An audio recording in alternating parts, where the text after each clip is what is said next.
Hello students, देखिए आज हम लोग एससी वर्मा चैप्टर 4 का ऑब्जेक्टिव 2 करेंगे। लास्ट क्लास में मैंने ऑब्जेक्टिव 1 किया था जिसमें सिंगल करेक्ट था। ठीक है, अभी more than one correct objective 2 हर चैप्टर में है। ये हर चैप्टर में आप देखोगे ऑब्जेक्टिव 1 और ऑब्जेक्टिव 2 करके दो सेक्शन है ऑब्जेक्टिव का। तो ऑब्जेक्टिव 2 में एक से अधिक करेक्ट होगा, चारों भी हो सकता है, तीन भी हो सकता है, दो भी हो सकता है। तो इस तरह क्वेश्चन आपका आता भी है एग्जाम में। ठीक है, तो चैप्टर नंबर 4 है फोर्सेस का, मतलब इंट्रोडक्टरी टाइप का चैप्टर है, फोर्स के बारे में बताया है। ठीक है, तो करते हैं इसको। ये देखो क्या बोल रहा है, neutron exert force on proton which is gravitational, electromagnetic, nuclear and weak. देखो मैंने लास्ट क्लास में बताया था आपको कि दो न्यूक्लियन के बीच में यू हैव न्यूक्लियर फोर्स। जैसे दो न्यूक्लियन में क्या क्या आता है, न्यूक्लियन में वो एक प्रोटॉन हो गया और दूसरा इलेक्ट्रॉन हो गया, सॉरी इलेक्ट्रॉन बोल रहा है, न्यूट्रॉन हो गया। तो जैसे अगर प्रोटॉन को तुम डिनोट करो पी से, ठीक है, इसको हम मान लो पी से डिनोट किया और इसको एन से डिनोट किया, तो न्यूक्लियर फोर्स देखो पी और पी के बीच में भी होगा, एन और एन के बीच में भी होगा, और पी और एन के बीच में भी होगा। ठीक है, लेकिन ये न्यूक्लियर फोर्स जो है वो शॉर्ट रेंज फोर्स है। शॉर्ट रेंज फोर्स है, ये फेम्टोमीटर स्केल में लाई करता है। वन मतलब 2 फेम्टोमीटर, 1 फेम्टोमीटर, 1.5 फेम्टोमीटर, इस टाइप का। मतलब फेम्टोमीटर होता है 10⁻⁻15 मीटर। मतलब इस डिस्टेंस पे लेके आओगे ना दो प्रोटॉन को, दो न्यूट्रॉन को, या प्रोटॉन न्यूट्रॉन को, तब ये फोर्स लगेगा, तब ये फोर्स तुम्हारा लगेगा। 2 फेम्टोमीटर, 1.5 फेम्टोमीटर, 1 फेम्टोमीटर के रेंज में लाओगे तब ये फोर्स लगेगा। और जैसे ही इसको 4-5 फेम्टोमीटर से दूर करोगे ना, वो फोर्स जीरो हो जाएगा। तो इसलिए इसको बोलते हैं शॉर्ट रेंज फोर्स। और इसका रेंज छोटा होता है। जैसे अगर दूर लेके जाएंगे आप 10 फेम्टोमीटर या 5 फेम्टोमीटर पे लेके चले जाएंगे, दूरी उसके बीच का बढ़ा के 5 फेम्टोमीटर, 4 फेम्टोमीटर कर देंगे, तो ये फोर्स ही जीरो हो जाएगा, न्यूक्लियर फोर्स। तो ये शॉर्ट रेंज फोर्स है, ये शॉर्ट रेंज फोर्स है। वेर एज जो इलेक्ट्रोमैग्नेटिक फोर्स है आपका, और जो अच्छा वीक फोर्स ज्यादा तुमको पढ़ना नहीं, पढ़ना तो खैर न्यूक्लियर भी नहीं है, लेकिन वीक फोर्स भी तुम्हारा शॉर्ट रेंज फोर्स है। ठीक है, और जो इलेक्ट्रोमैग्नेटिक और ग्रेविटेशनल है ये लॉन्ग रेंज है, लॉन्ग रेंज है। ठीक है, ये लॉन्ग रेंज फोर्स है, मतलब नजदीक पे भी लगेगा, दूर लेके जाएंगे तब भी लगेगा। ये लॉन्ग रेंज फोर्स है, मतलब ये दूर रहेगा। मतलब जैसे मान लो दो प्रोटॉन है, ठीक है, अब दो प्रोटॉन के बीच का दूरी अगर मान लो सपोज करो कि 2 फेम्टोमीटर है, तो उस केस में क्या होगा, न्यूक्लियर फोर्स भी लगेगा, इलेक्ट्रोमैग्नेटिक फोर्स भी लगेगा। लेकिन न्यूक्लियर फोर्स इलेक्ट्रोमैग्नेटिक फोर्स से काफी हाई रहेगा। बट यही बढ़ा के मान लो 5 फेम्टोमीटर कर दोगे तुम, तो 5 फेम्टोमीटर में न्यूक्लियर फोर्स बिल्कुल जीरो हो जाएगा और इलेक्ट्रोमैग्नेटिक फोर्स लगता रहेगा। ठीक है, इलेक्ट्रोमैग्नेटिक फोर्स लगता रहेगा। तो ध्यान दीजिए, nuclear force short range force है, नजदीक रहता है, फेम्टोमीटर स्केल पे 2 फेम्टोमीटर, 1 फेम्टोमीटर के दूरी पर रहेगा, तो फोर्स लगेगा और बहुत स्ट्रांग लगेगा, बहुत स्ट्रांग फोर्स लगेगा। ठीक है, लेकिन जो आपका अच्छा ये तीनों में लगेगा, चार्ज पे डिपेंड नहीं करता है। न्यूक्लियर फोर्स जो है वो चार्ज पे डिपेंड नहीं करता है, मतलब चाहे वो दो प्रोटॉन हो, दो न्यूट्रॉन हो, या प्रोटॉन न्यूट्रॉन हो, लगेगा। लेकिन अगर इलेक्ट्रोमैग्नेटिक फोर्स का बात करेंगे तो सिर्फ यहां लगेगा, यहां इलेक्ट्रोमैग्नेटिक फोर्स नहीं लगेगा, चाहे कितना दूर या कितना नजदीक कर दो। ठीक है, but nuclear force is there, nuclear force is there, right. तो इसमें बहुत और भी बहुत सारा चीज है, but I think we should limit ourselves to this 10+2 level. ठीक है, तो ये चीज आपके जानने लायक चीज था। तो क्या बोला, neutron exert force on proton which is gravitational. तो होगा ही, देखो ग्रेविटेशनल तो होगा ही, ग्रेविटेशनल तो मास पे डिपेंड करता है ना, मास पे डिपेंड करता है, तो मासेस तो है ही हमेशा, तो ग्रेविटेशनल फोर्स तो लगेगा ही। इलेक्ट्रोमैग्नेटिक फोर्स तो नहीं लगेगा, एक न्यूट्रॉन एक प्रोटॉन दोनों चार्ज पार्टिकल होना चाहिए, तो इलेक्ट्रोमैग्नेटिक नहीं लगेगा। न्यूक्लियर फोर्स लगेगा अगर वो नजदीक है, तो मतलब 2 फेम्टोमीटर 1 फेम्टोमीटर के रेंज में है तो लगेगा। तो कुछ नहीं लिखा है तो हम लोग क्यों मान के चलेंगे दूर है ना, अनलेस इट इज रिटर्न। तो ये आ जाएगा ए और सी तुम्हारा ऑप्शन हो जाएगा, ए और सी दोनों करेक्ट हो जाएगा। ठीक है, कुछ भी डाउट हो आप हमेशा पूछ सकते हैं। अगर यूट्यूब पे डाले हैं तो यूट्यूब पे भी कमेंट डाल के पूछिए, और ऐप पे कोई कोर्स परचेज कर रखे हैं वहां पे दिक्कत आ रहा तो वहां भी पूछ सकते हैं, कहीं से ही पूछिए, कोई ऐसा नहीं है। यूट्यूब पे भी हम जवाब देंगे आपको, कोई इशू नहीं है। ठीक है, हाँ उतना हम मनी सेंट्रिक नहीं है। देखिए ये देखो, ए proton exert a force on proton which is, अब दो प्रोटोन के बीच में क्या क्या फोर्स लगेगा, ग्रेविटेशनल तो लगेगा ही, मासेज है, मास पे डिपेंड करता है। इलेक्ट्रोमैग्नेटिक भी लगेगा, दोनों प्रोटोन चार्ज पार्टिकल है, और न्यूक्लियर भी लगेगा। ठीक है, अगर नजदीक ला के रखोगे उसको तो तीनों ही ये करेक्ट हो जाएगा, ए बी सी, ए बी सी। ठीक है, बट ग्रेविटेशनल इलेक्ट्रोमैग्नेट तो हमेशा लगेगा, लेकिन न्यूक्लियर डिपेंड करेगा कि भाई उसको नजदीक फेमटोमीटर के स्केल पे लाओगे तब जाके लगेगा। ठीक है, ठीक है, बढ़िया। ये देखो क्या लिखा हुआ, mark the correct statement. Nuclear force ज्यादा नहीं पढ़ना, पता नहीं, ठीक है चलो कोई नहीं, वो बुक है तो क्वेश्चन का रिस्पेक्ट करना है हमेशा, जो भी क्वेश्चन है we must pay respect to question. ठीक है, नहीं है तो हम पढ़ाएंगे आपको, न्यूक्लियर फोर्स बता ही दिए, जितना बताया होता है इनफ है ये सब क्वेश्चन अटेम्प्ट करने के लिए। क्या बोल रहा था, nuclear force between two proton is always greater than electromagnetic force between them. तो कि ऑलवेज जो है ना वो काम गड़बड़ा दिया है। अगर दो प्रोटॉन का बीच का दूरी 5 फेमटोमीटर होगा तो न्यूक्लियर फोर्स 0 हो जाएगा, इलेक्ट्रोमैग्नेटिक फोर्स फिर भी रहेगा। ठीक है, तो ये ऑलवेज जो लिखा है ना ये सही नहीं है, मे भी हो सकता है nuclear force between two proton is may be greater than electromagnetic force, ऐसे बोल सकते हैं। लेकिन जब न्यूक्लियर फोर्स लगेगा तो हमेशा स्ट्रांग लगेगा, कहने को ये मतलब वो हमेशा ज़्यादा रहेगा। एक तो लगेगा ही कब, जब आप 2 फेमटोमीटर 1.5 फेमटोमीटर के रेंज में लाएंगे आप उसको, दूरी जो है उनके बीच का, अब तो लगेगा तो बहुत स्ट्रांग फोर्स होता है ये, इलेक्ट्रोमैग्नेटिक से तो बहुत स्ट्रांग होता है, तभी इसको स्ट्रांग फोर्स ही बोला जाता है। ठीक है, हाँ अब क्या लिखा बी में, electromagnetic force between two proton is always greater than gravitational force. Yes, हाँ ग्रेविटेशनल फोर्स मास पे डिपेंड करता है, मास बहुत कम होता है। ठीक है, मास बहुत कम होता है, तो electromagnetic force is very strong compare to gravitational force. ये पीछे एक कैलकुलेशन भी था जो सॉल्व एग्जाम्पल वाला कर रहे थे ना C2, उसमें एक कैलकुलेशन भी था कितना ज़्यादा है। ठीक है, तो कैलकुलेशन देखना, पहला जो सॉल्व एग्जाम्पल वाला जो वीडियो था। Gravitational force between two proton में भी ग्रेटर न्यूक्लियर फोर्स। यस, अगर दूर रख दोगे 10 फेमटोमीटर दूरी होगा दो प्रोटॉन के बीच में तो न्यूक्लियर फोर्स तो 0 ही हो जाएगा, न्यूक्लियर फोर्स तो 0 ही हो जाएगा, लेकिन ग्रेविटेशनल फोर्स लगता रहेगा। मतलब ये nuclear force short range force, वो 2-3 फेमटोमीटर तक ही लगता है, उसके बाद फिर नदारत हो जाता है, गायब हो जाता है। शॉर्ट रेंज फोर्स है, भगवान ने ऐसा बनाया ही है उसको। ठीक है, डी देखो, electromagnetic force between two proton is greater than nuclear force may be greater. हाँ हो सकता है, अगर दूर 10 फेमटोमीटर के रेंज में लेके चले जाओ, दोनों के बीच का दूरी बढ़ा दोगे तो न्यूक्लियर फोर्स तो 0 ही हो जाएगा ना जी, इलेक्ट्रोमैग्नेटिक फोर्स लगता रहेगा, लॉन्ग रेंज फोर्स है, electromagnetic force long range force है। वीक फोर्स के बारे में कुछ नहीं देखो बोला है, वीक फोर्स भी लॉन्ग शॉर्ट रेंज फोर्स है, वो भी शॉर्ट रेंज फोर्स है। ठीक है, चलो ठीक है, ये हो जाएगा, है ना। अगला करते हैं, तो ये इसका आंसर देख लिया ना, बी सी डी आंसर हो जाएगा। ये देखो, if all matter were made of electrically neutral particles such as neutron, there would be no force of friction, there would be no tension, it won't be able to possible to sit on the chair, the earth could not revolve around sun। देखो बात समझो, mechanics के अंदर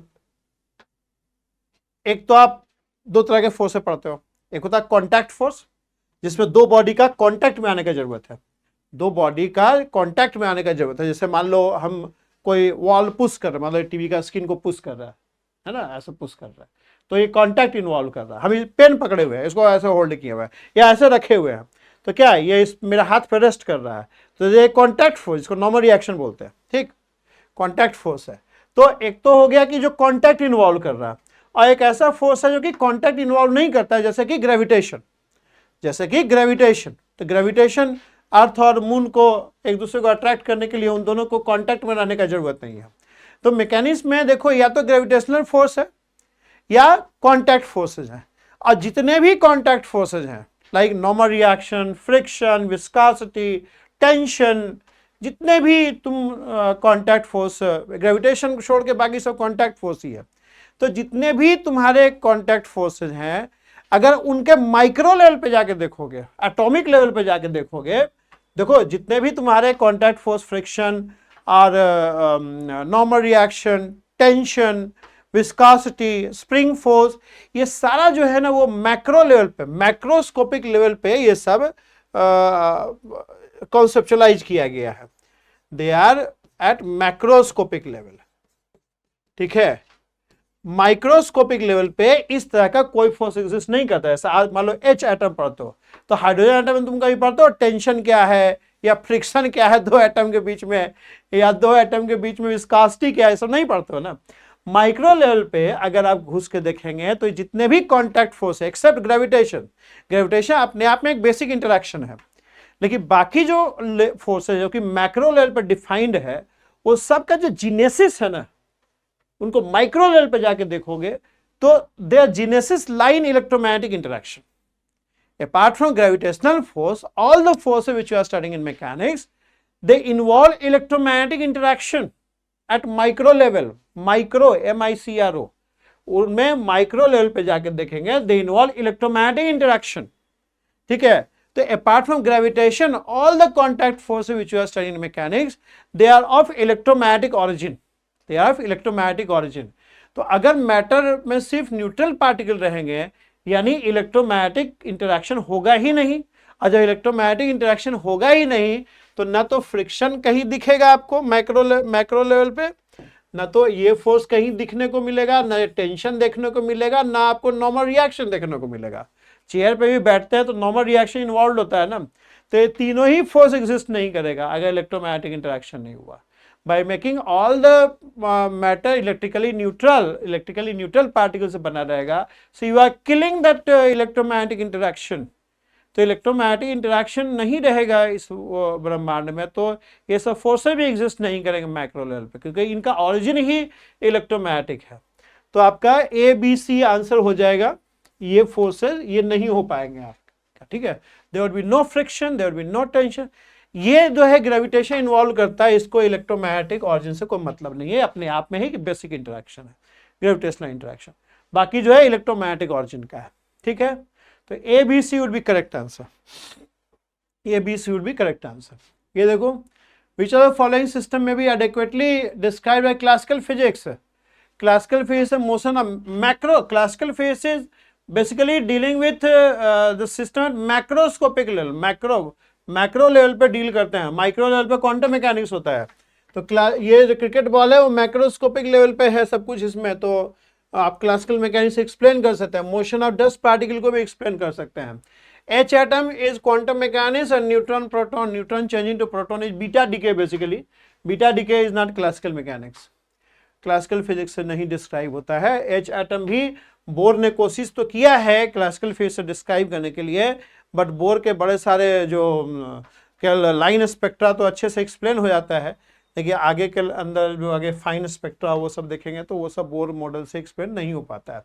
bore actually try to use classical physics to explain the line spectra of H atom, which he succeeded in explaining, but जो further observations थे कि line consisting of fine lines, वो सब फिर classical physics से explain नहीं हो पाया, उसके लिए फिर quantum mechanics का help लेना पड़ा।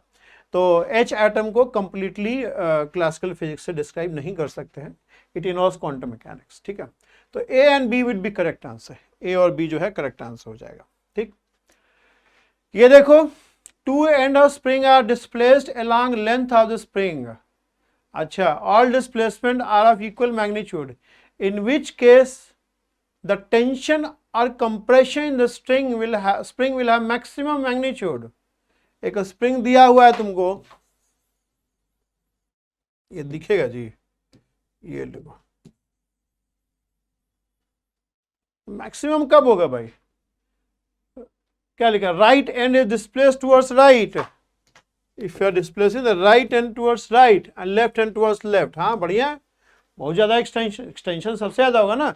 स्प्रिंग फोर्स जो है kx पे डिपेंड करता है, kx पे डिपेंड करता है, ठीक है। तो अगर ऐसे खींचोगे तो इसका जो एक्सटेंशन होगा वो मैक्सिमम होगा, ठीक है। या तो एक्सटेंशन मैक्सिमम हो या कंप्रेशन मैक्सिमम हो, तभी ना स्प्रिंग फोर्स लगेगा। स्प्रिंग फोर्स जो है उसी पे डिपेंड करता है, ठीक है। टेंशन और कंप्रेशन, मतलब tension compression spring force, basically talking about spring force. Both end are displace towards right, अगर दोनों को राइट में डिस्प्लेस करोगे तो उस केस में अगर जैसे मान लो ये x1 है और ये x2 है सपोज करो, तो यहाँ पे तो एक्सटेंशन क्या हो जाएगा, इस केस में तो x1 प्लस x2 हो जाएगा, दोनों जुड़ जाएगा, इंक्रीज इन द लेंथ। और यहाँ पे अगर ऐसे रहेगा तो जो अब ये इसमें तो जो चेंज इन लेंथ होगा of the spring will be x1 minus x2 तो मैक्सिमम नहीं होगा। अब ये डिपेंड करता है x1, if x1 is more than x2 then it is extension, if x1 is less than x2 then it is compression, ठीक है। तो दोनों ही केस में ये मतलब हाईएस्ट नहीं होगा, मतलब ये तो हाईएस्ट होगा ना, जहाँ जुड़ रहा है डिस्प्लेसमेंट वहाँ पे ज़्यादा टेंशन और कंप्रेशन आएगा, ठीक है। Both end are displaced towards left, एक ही बात है, इसमें भी आपका एक्सटेंशन और कंप्रेशन हाई नहीं रहेगा, तो spring force will not be high. दूसरा चौथा क्या बोल रहा है, तो एक तो ये तो सही है तुम्हारा, चौथा क्या हो रहा है, right end is displaced towards left, right and को लेफ्ट लेके जा रहे हो और लेफ्ट हैंड को राइट लेके जा रहे हो। हाँ, इसमें देखो कंप्रेशन होगा, ऐसे दबाओगे दोनों तरफ से तो कंप्रेशन होगा, कंप्रेशन जुड़ जाएगा, x1 इधर से गया x2 इधर से गया तो दोनों जुड़ के कंप्रेशन x1 प्लस x2 हो जाएगा, कंप्रेशन या x1 प्लस x2 हो जाएगा। अब पहले केस में एक्सटेंशन होगा, वहां भी एक्सटेंशन x1 प्लस x2 हो जाएगा, तो दोनों ही केस में जो स्प्रिंग फोर्स होगा हाई होगा। स्प्रिंग को खींचोगे तब भी स्प्रिंग फोर्स जनरेट होगा, दबाओगे तब भी स्प्रिंग फोर्स जनरेट होगा। तो पहला चौथा जो केस है ये आगे तुमको पढ़ना भी है भाई, ठीक है। तो अभी जो 10+2 में जो घुसे हैं तो ज़्यादा टेंशन मत लीजिए, स्प्रिंग लेके है ना, आगे हम लोग पढ़ेंगे ये सब, क्या आ गया, हाँ स्प्रिंग फोर्स पढ़ेंगे। तो A and D will be correct answer, ये सब आगे लेकिन हम लोग पढ़ेंगे, ठीक है। ये देखो एक्शन रिएक्शन, एक्शन देखो, अगर कोई एक ऑब्जेक्ट 1 है और कोई ऑब्जेक्ट 2 है, अगर 1 मान लो 2 पे फोर्स लगा रहा है, सपोज करो 1 2 पे फोर्स लगाया F2 1, ठीक, और 2 1 पे फोर्स लगाया F1 2। पहली बात की अगर 1 2 पे F2 1 फोर्स लगा रहा है तो निश्चित तौर पे 2 भी 1 पे फोर्स लगाएगा F1 2 such that F1 2 is equal and opposite. अब एक चीज ध्यान रखिए, ये फोर्स कभी भी सेम ऑब्जेक्ट पर नहीं लगते हैं, दो अलग अलग ऑब्जेक्ट पर लगते हैं, तो इनका कभी भी कैंसलेशन नहीं होता है, इनका कभी भी कैंसलेशन नहीं होता है। F1 2 and F2 1 they are action reaction forces, ये दो अलग अलग ऑब्जेक्ट पे लगते हैं। जैसे मान लो हम 1 2 पे लगाया तो 2 1 पे लगाएगा, मतलब ऐसा नहीं होगा अपने आप पे एक ही बॉडी पे एक्शन रिएक्शन फोर्स नहीं लगेगा, हमेशा दो अलग अलग बॉडी पे लगता है, ठीक है, ये चीज ध्यान रखिए। तो एक्ट ऑन 2 डिफरेंट ऑब्जेक्ट, ये सही बोल रहा है, act on 2 different object have equal magnitude, yes magnitude wise they are equal, sign wise they are opposite, मतलब direction wise they are opposite, but magnitude wise they are equal. Have resultant 0, ये थोड़ा questionable है, resultant 0 देखो physics wise no, because they don't act on single object, but mathematics wise if I say कि what is F1 2 plus F2 1, if somebody asks mathematically to me कि F1 2 plus F2 1 क्या है, तो that is of course 0, but ये चीज तभी होगा ना जब एक बॉडी पे लगेगा, जब सिंगल बॉडी पे ये लगेगा तभी ना एडिशन का काम करोगे आप। तो फिजिक्स वाइज चूंकि दोनों अलग अलग ऑब्जेक्ट पे लगता है तो उनका कभी रिजल्टेंट निकालने का नीड नहीं है, रिजल्टेंट का नीड तभी होगा जब दोनों एक ऑब्जेक्ट पे लग जाते हैं, एक ऑब्जेक्ट कभी लगता नहीं है। But mathematics wise yes, if you add them mathematically it is always 0। तो मेरे हिसाब से देखो ये नहीं होना चाहिए, physics wise they do not act on the same object, but book में आपका ये भी आंसर दिया हुआ है। तो I think it is from mathematical point of view कि रिजल्टेंट जो रिजल्टेंट तो का मतलब तभी बनता है जो एक सिंगल ऑब्जेक्ट पे वो फोर्स लग रहा हो, ठीक है। या फिर सिस्टम का अगर देखेंगे, अगर ये सिस्टम कंसिडर करें तो हाँ इस सिस्टम के अंदर they have a cancellation effect. तो डी को चलो रेस्पेक्ट है ना, अगर सिस्टम का बात करेंगे, अगर if I talk about the system, अगर इंडिविजुअल पार्टिकल का बात करते हैं तो उनको कभी भी ऐड नहीं करते, अगर सिस्टम को बात करेंगे तो हाँ सिस्टम में action reaction force they cancel out, so their resultant goes 0। System as a whole का बात करेंगे, अगर पूरे सिस्टम का बात करेंगे तो एज ए होल वो the net force acting on the system does not include them because they cancel out in a system as a whole. ये चीज जो हम बता रहे हैं आपको ज्यादा क्लियर होगा मोमेंटम वगैरह पढ़ेंगे तो, लीनियर मोमेंटम वगैरह पढ़ेंगे तो वहां पे ये चीज समझ में आएगा। ठीक है, A B C D are correct. ठीक है ठीक है, ये ऑब्जेक्टिव 2 तो ये इतना ही था।